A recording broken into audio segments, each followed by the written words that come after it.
abonnés de la chaîne Éco 237, bonjour. Je suis heureuse de vous retrouver dans ce programme 100% cinéma camerounais. Je suis Féli Kikou, votre présentatrice. Alors, c'est Critica qui démarre.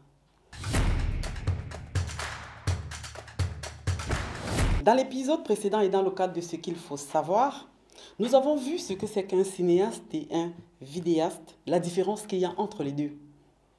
Aujourd'hui, nous allons voir c'est quoi un film, un téléfilm, une série et une sitcom. Enfin, la différence qu'il y a entre tout ceci. Votre rubrique, ce qu'il faut savoir, c'est tout de suite. Ce qu'il faut savoir, un film, c'est une œuvre de cinéma ou de l'audiovisuel, qu'elle soit produite ou reproduite sur support argentique ou sur tout autre support existant. Une série télévisée abrégée en série ou familièrement série télé, aussi appelée télésérie ou téléroman au Canada francophone, est une œuvre télévisuelle qui se déroule en plusieurs parties d'une durée généralement équivalente, appelée épisode. Le lien entre les épisodes peut être l'histoire, les personnages, le thème de la série télévisée se distingue du téléfilm. Le téléfilm en question, c'est une œuvre de fiction télévisuelle, unitaire ou singulière. Un téléfilm peut cependant être parfois à l'origine d'une série télévisée en tant qu'épisode pilote, comme pour Columbo ou Twin Peaks. Un feuilleton télévisé ou téléroman au Canada francophone est une série télévisée qui narre les histoires interconnectées, souvent sentimentales, de plusieurs personnages. Une des caractéristiques du feuilleton est que le téléspectateur est obligé de regarder tous les épisodes pour en connaître le dénouement. Les sitcoms.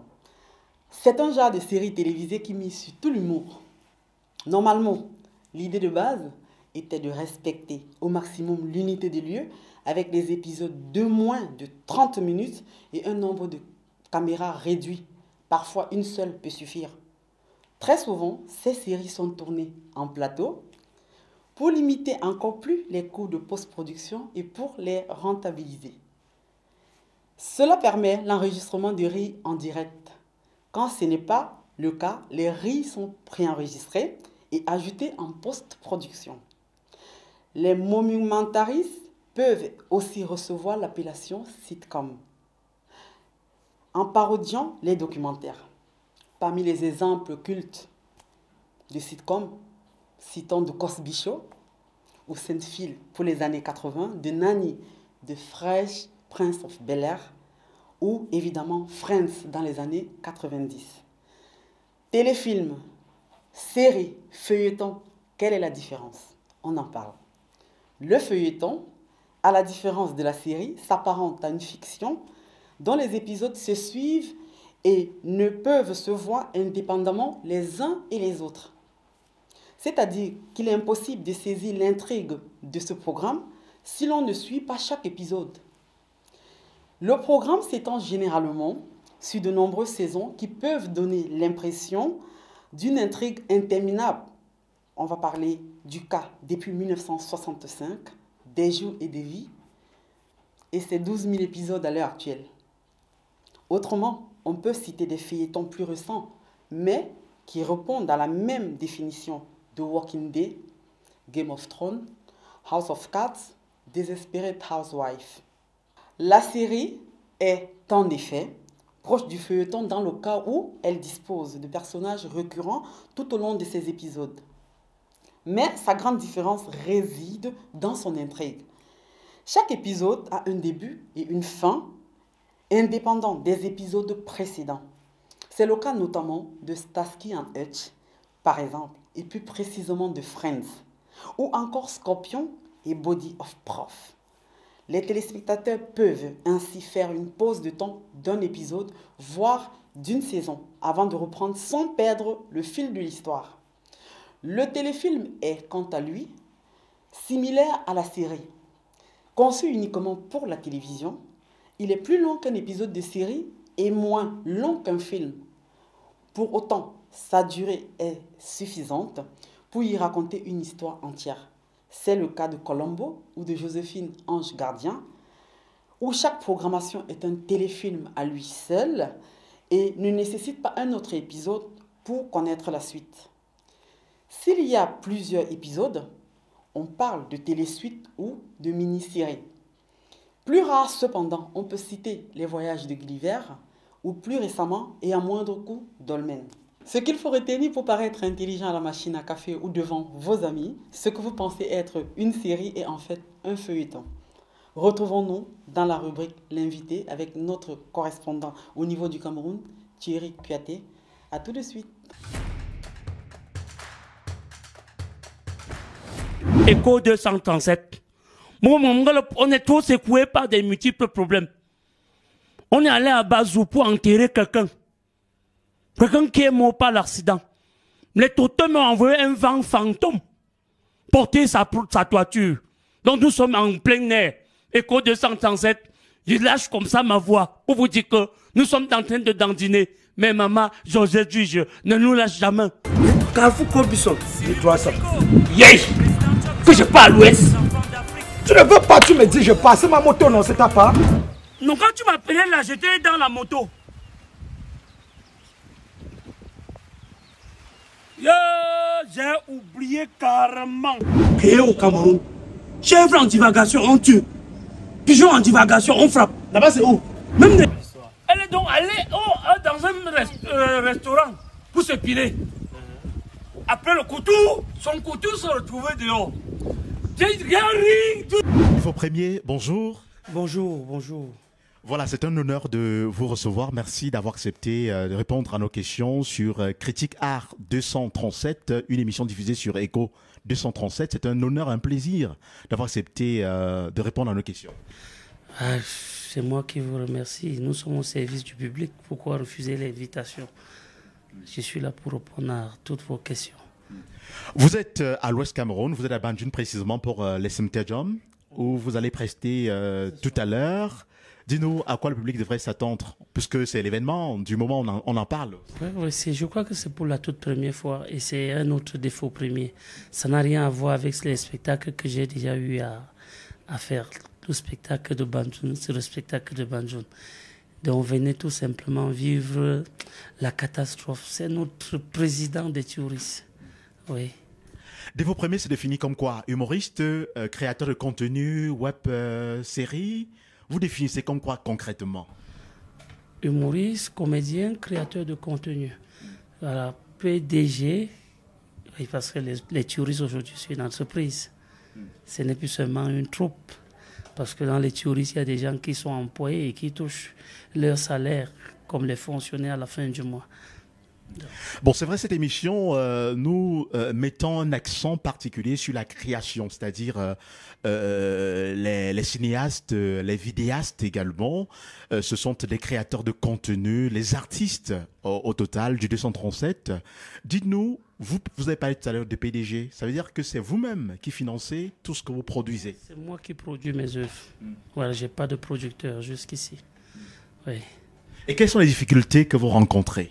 Les difficultés qu'on rencontre, c'est payer les acteurs, gérer les artistes, en fait, parce que dans la troupe, il y a ceux qui chantent, il y a ceux qui dansent, il y a des comédiens, il y a des humoristes. Voilà, c'est les gérer. La plus grosse difficulté qu'on a, c'est gérer les acteurs. Sur le plan technique de la production en elle-même, on sait que cela nécessite les moyens, la qualité du matériel, qu'il faudrait des scénarios écrits certainement. Dis-nous un peu comment ça se passe concrètement. Vous savez, défaut premier, c'est quelqu'un qui crée pratiquement tous les 2 heures de temps. Oui.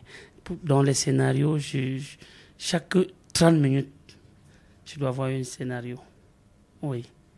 Je ne sais pas si je réponds à votre question. Vous devez avoir un scénario. Maintenant, l'équipe de tournage, quand je parle de vidéaste, cinéaste, vous avez besoin du matériel, vous avez besoin de la main-d'œuvre, c'est-à-dire la ressource humaine qui véritablement a la main à l'ouvrage. Un caméraman, un perchiste, un metteur en scène, un scripteur. Voilà.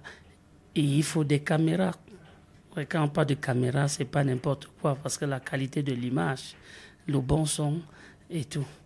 Généralement, on a un problème au Cameroun avec la qualité de nos productions. Vous savez, il y a encore du chemin à faire. Lorsqu'on regarde un peu ce qui se passe de l'autre côté, je vais prendre le cas du Parlement du Rire, par exemple, que vous maîtrisez très bien. Vous voyez la qualité des productions, vous voyez d'autres événements en Afrique de l'Ouest, en Côte d'Ivoire, par exemple, où des créateurs de contenu mettent suffisamment de moyens. Qu'est-ce qu'il faut, à notre niveau, ici au Cameroun, pour davantage améliorer ce qu'on fait? Il faut demander à ceux qui nous dirigent de soutenir, aux hommes d'affaires, aux élites, aux différentes élites du Cameroun de soutenir l'art. C'est parce que l'art est abandonné. Voilà pourquoi on n'a pas de nos productions ici. Ça ne peut pas ressembler à ceux de la Côte d'Ivoire. Ceux de la Côte d'Ivoire, l'État met des moyens. Eux, ils sont soutenus par ceux qui ont un peu. Mais au Cameroun, la majorité des artistes, pratiquement, c'est des mendiants. Il faut courir derrière ceux qui ont. Il faut les gratter, il faut. Oui, donc, si on ne produit pas bien au Cameroun, c'est parce qu'on a un problème de moyens. Bon, vous vous êtes quand même battu, malgré cette précarité, à pouvoir vous faire un nom aujourd'hui dans ce domaine d'activité. Vous êtes une personnalité qui compte également dans le milieu de l'art du 237. Vous voulez dire que vous n'avez jamais bénéficié d'un moyen quelconque venant de quelqu'un d'autre? C'est vrai que le plus souvent, on a certaines parmi nos élites qui peuvent nous donner quelque chose. Mais est-ce que quelque chose là peut produire? Ça ne peut pas produire. Oui, produire pratiquement une série de 26 épisodes. Il faut mettre au moins 10 millions en jeu. Maintenant, si on a une élite qui t'appelle, te donne 100 000, 50 000, est-ce que ça peut produire? Donc jusqu'ici, le vrai soutien qu'on attend d'eux n'est pas toujours arrivé jusqu'ici. Est-ce que vous songez à la formation? Parce que tous les jours on apprend. Vous êtes des faux premiers aujourd'hui connus dans le milieu de l'art au Cameroun. Mais est-ce que vous pensez à vous recycler ou alors recycler votre équipe? Parce qu'il faudrait qu'après des faux premiers, on puisse quand même avoir de la relève. Est-ce que vous avez songé à cela? Il faut dire que des faux premiers forment. Depuis pratiquement 5 ans, je forme des jeunes humoristes, des comédiens. Là, vous voyez par exemple les Super Dormo, les Pilotes Internationaux, les Sous-Op, les François Premier, tout ça, c'est mes enfants. C'est formé par moi. Et vous-même, vous êtes fait former où? Vous vous êtes formé à une école ou alors dans la rue? C'est Dieu qui m'a formé. On veut comprendre. C'est Dieu, je suis né avec. Je n'ai pas appris ça quelque part. Ouais, donc je me suis couché comme ça. Dieu a dit, va faire le travail que je t'avais envoyé sur terre faire. Mon travail était quoi? La comédie et l'humour. Oui. J'ai fait pratiquement près de 4 longs métrages. Oui. Où je me couche comme ça, le scénario vient dans la tête. Oui, j'ai pas besoin d'écrire. Oui. Bon, maintenant, s'il fallait parler de références, des personnalités références dans ce domaine, le domaine dans lequel vous exercez aussi bien, vous citerez qui, par exemple? Fingon Tralala, Edouard Non Glacé, Tanye Condom, Président Chop Chop, Manolap, Mitumba. Bref, je ne peux pas citer tous les noms. Et en quoi ces personnalités sont une référence pour vous? Parce qu'eux, ils ont réussi. Ouais, vous voyez, par exemple, Fingon Tralala, c'est quelqu'un qui est stable, c'est la légende. Voilà, c'est quelqu'un qui a bâti, c'est quelqu'un qui a des locataires, qui a des villas, et Mitumba pareil, Manola pareil, sont des modèles. Mais quand vous parlez de réussite, est-ce que c'est juste le volet financier? Parce que ici, nous mettons l'accent quand même sur la qualité de contenu. Est-ce qu'il n'y a pas mieux à faire? Est-ce que les noms que j'ai cités là n'ont pas la qualité de contenu? Ah ben c'est vous qui le dites. Ouais, est-ce que Mitumba produit du n'importe quoi? Est-ce que Fingon produit du n'importe quoi? Ce sont des modèles en ce qui concerne l'art au Cameroun. Maintenant, s'il fallait, c'est-à-dire relever quelques manquements dans ce qu'ils ont déjà pour ces modèles-là, quels seraient ces manquements qu'il fallait peut-être, s'il fallait relever certains manquements, vous en tant qu'acteur du domaine? Oui, vous en tant qu'acteur du domaine. Tout n'est pas quand même parfait, non? Oui, ben, le manquement, je ne peux pas les critiquer parce que jusqu'ici, moi-même, j'ai beaucoup de bobos. J'ai beaucoup de casseroles concernant l'art. Oui. Donc, ce qu'eux, ils ont déjà créé là, je ne peux pas critiquer. Oui. Ok, comparé à ceux qui viennent d'autres pays, j'ai cité tout à l'heure l'Afrique de l'Ouest par exemple, et d'autres pays même, pour prendre juste le cas d'Afrique, le Cameroun est encore loin derrière, il y a encore du chemin. Que pensez-vous justement qu'on puisse faire pour améliorer la qualité des contenus, c'est-à-dire dans le domaine du cinéma, dans le domaine justement de l'événementiel, tout ce qui concerne les vidéastes et les cinéastes. D'après vous, qu'est-ce qu'il faut faire pour améliorer véritablement, considérablement ce qui est déjà fait? Il faut mettre des moyens. Il faut mettre des moyens. Ce qui nous manque, c'est les moyens. On a le talent, on a des bons scénaristes, bref, au Cameroun, on a tout. Ce qui nous manque, c'est des moyens pour faire aussi comme les autres. Oui. Il faut dire que ces dernières années, vous êtes l'un des humoristes, ou alors l'une des personnalités des web-séries qui marquent véritablement les Camerounais par votre particularité, votre spécificité dans l'humour. Vous avez certainement participé au Canal d'Or, vous étiez même nominé. Il y a l'un de vos parrains, Fingotrala, qui a remporté un Canal d'Or. Dites-nous, s'il fallait jeter un regard sur ces canaux d'or pour cette édition, vous direz quoi? Je veux dire au niveau de la qualité de l'organisation. Oui, moi je dirais que c'est vrai qu'il y a... je peux critiquer certains nominés. Oui. Qui par exemple? Non, je ne cite pas les noms. Je ne veux pas entrer dans les clashs dans les réseaux sociaux. Oui. Certaines qui ont été nominées ne méritaient pas être nominées. Je ne cite pas les noms. Maintenant, ça revient au Canal d'Or, au comité d'organisation de Canal d'Or. Eux, ils savent sur quels critères ils nominent ce genre. Oui. Maintenant, sur la qualité de la retransmission, de la diffusion, de cet événement, tout ce qui était mis comme moyen technico-artistique pour que cela soit fait, est-ce que, d'après vous, tout a été bien fait? Très bien fait. Très bien fait. J'étais à 2 pas de la première dame. On s'est même salué. Et j'ai moi-même, pour la toute première fois, tout était parfait. Oui, rien à dire. La qualité de l'image, qualité de son, les micros, les présentateurs. Bref, c'était très bien organisé. La seule chose que je peux critiquer, c'est certaines qui ont été nominées, qui ne méritaient pas être nominées. On retrouvait certains influenceurs dans certaines catégories artistiques que je trouve qu'ils ne méritaient pas être nominés. Voilà. Est-ce que vous regrettez le fait de n'avoir pas eu un Canal d'Or cette année? Je ne regrette pas. Il y a encore du temps. Il faut premier travail. Si je n'ai pas eu le Canal d'Or hier, peut-être demain. Moi, je ne suis pas un rêveur. Je ne suis pas quelqu'un qui court. Moi, je travaille sur le temps. Défaut premier, ça fait 17 ans que moi, je bosse. Il y a 3 ans, je suis nominé sur certains awards et tout. Il y a 5 ans, ce n'était pas le cas. Donc, je remercie déjà Dieu parce que défaut premier est même nominé. Oui. Oui. Voilà, maintenant s'il fallait parler un peu de votre carrière, ça fait combien d'années que vous exercez dans ce domaine? Vous avez combien d'années déjà de carrière dans ce domaine? Ça fait plus de 17 ans. 17 ans. Oui. Ah ben, on n'entendait pas parler de vous. Vous savez, pour être visible au Cameroun, c'est pas facile. Quand vous n'êtes pas connu, pour qu'une chaîne de télévision diffuse même votre œuvre, vous payez même, mais on ne diffuse pas. Maintenant, quand vous avez le nom, tout le monde profite, non? Vous m'interviewez aujourd'hui, si je n'étais pas connu, vous ne deviez pas m'interviewer. Je suis sûr que dans certains quartiers, il y a des jeunes talents qui veulent être même interviewés, mais il n'y a pas la possibilité parce qu'ils ne sont pas connus. Donc, défaut premier, j'ai fait pratiquement plus de 13 ans dans le noir. Oui. Mais aujourd'hui, Dieu a permis que je sorte du noir. Oui. Est-ce que vous êtes satisfait de ce qui a déjà été fait par vous-même, c'est-à-dire votre parcours? Oui, oui. Jusqu'ici, rien à dire. Quand on est après Fingon Tralala en termes de contenu au Cameroun, je peux vous dire c'est défaut premier. Après Fingon Tralala, contenu web. Vous pouvez vérifier sur YouTube. C'est défaut premier. Donc jusqu'ici, je suis satisfait du boulot. Ouais. Bon, c'est vrai qu'on est dans un milieu où il y a tellement de méchanceté aussi, hein, c'est-à-dire la jalousie, des personnes sont aigries, des confrères. Est-ce que vous êtes de temps en temps taquiné ou alors victime de votre succès, si on peut le dire ainsi? Non, je suis taquiné, mais je ne réponds pas aux attaques. Moi, je travaille, je reste concentré.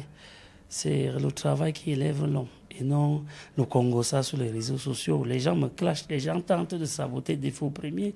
Il y a même des Tintins en Europe, certains Tintins qui disent même que oh, il a pris ici, il n'a pas. Non, des faux premiers travaillent. Et je suis quelqu'un sérieux, serein.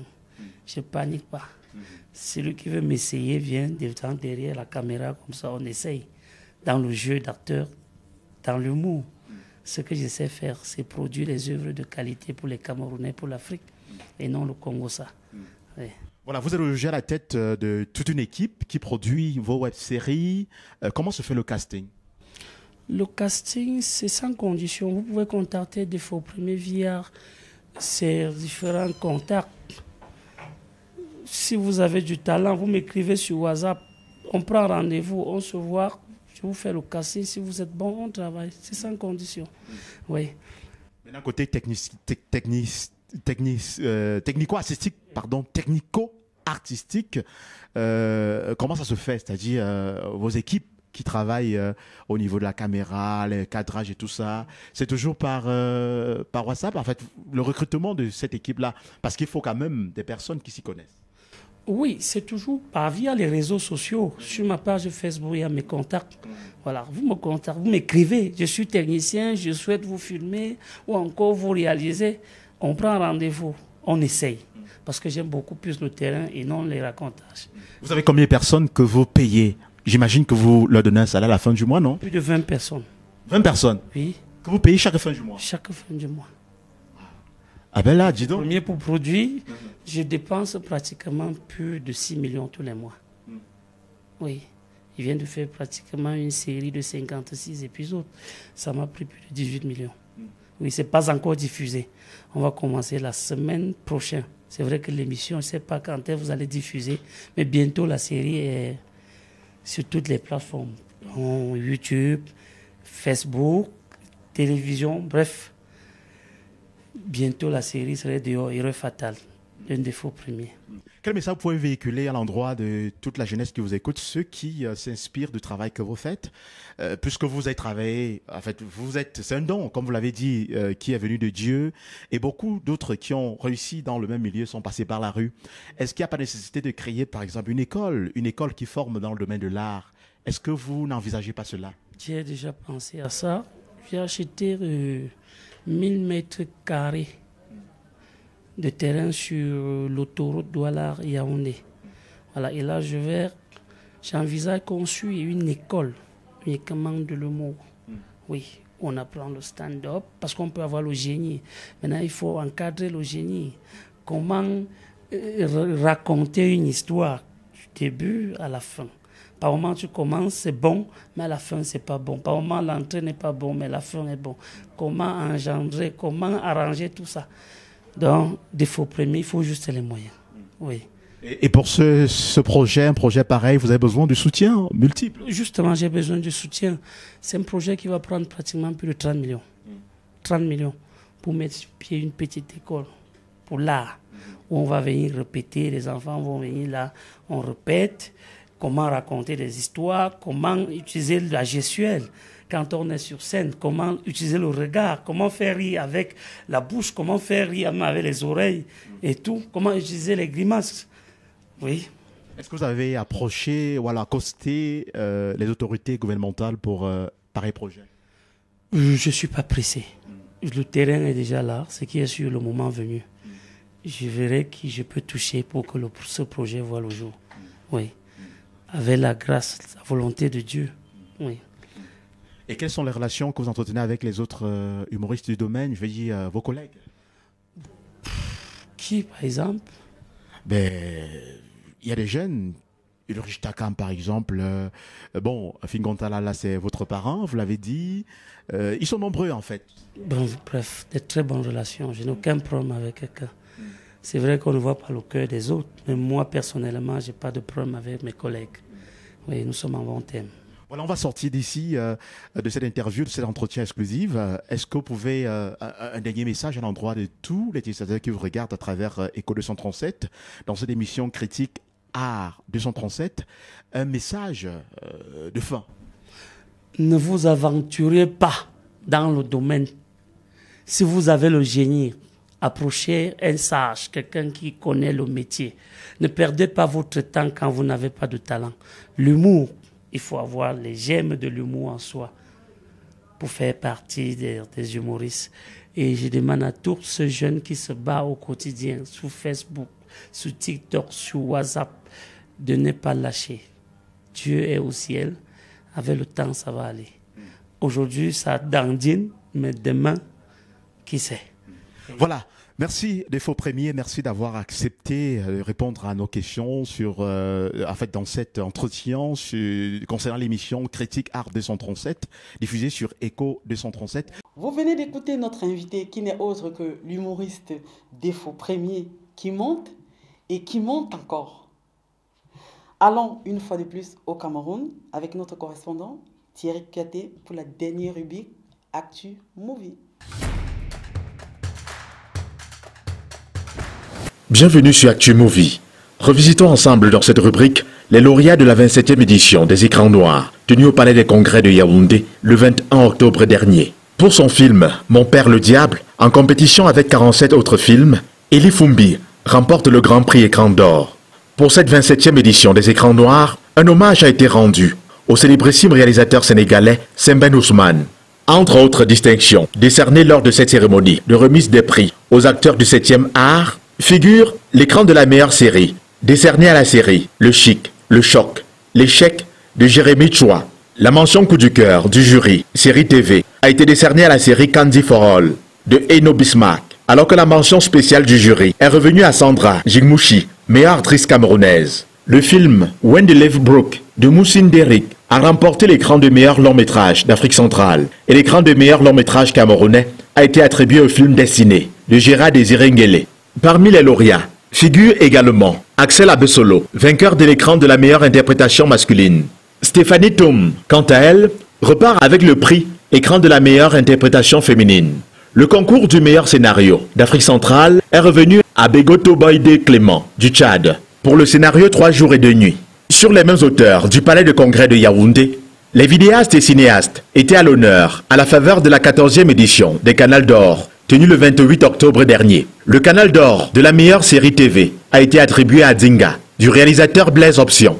Amy Dani Basson a remporté les Canals d'Or de la meilleure web-série avec Niang Bicol et de meilleure comédienne. Le Canal d'Or de meilleur web-comédien est revenu à Fingon Tralala et celui de meilleure web-comédienne à Rosie Gemgeng. Ulrich Takam, quant à lui, s'est contenté du Canal d'Or de meilleur humoriste et le prix Canal d'Or meilleur comédien a été attribué à Landry Ngetsa. Ce sera tout pour cette autre édition d'Actu Movie. Merci de nous avoir suivis et à la prochaine. Chers abonnés, nous voici arrivés à la fin de notre émission. Merci de l'avoir regardé. Abonnez-vous si vous ne l'avez pas encore fait. Partagez et likez. Surtout, laissez-nous un commentaire pour nous améliorer. Quoi qu'il en soit, gardez toujours votre souris. Au revoir.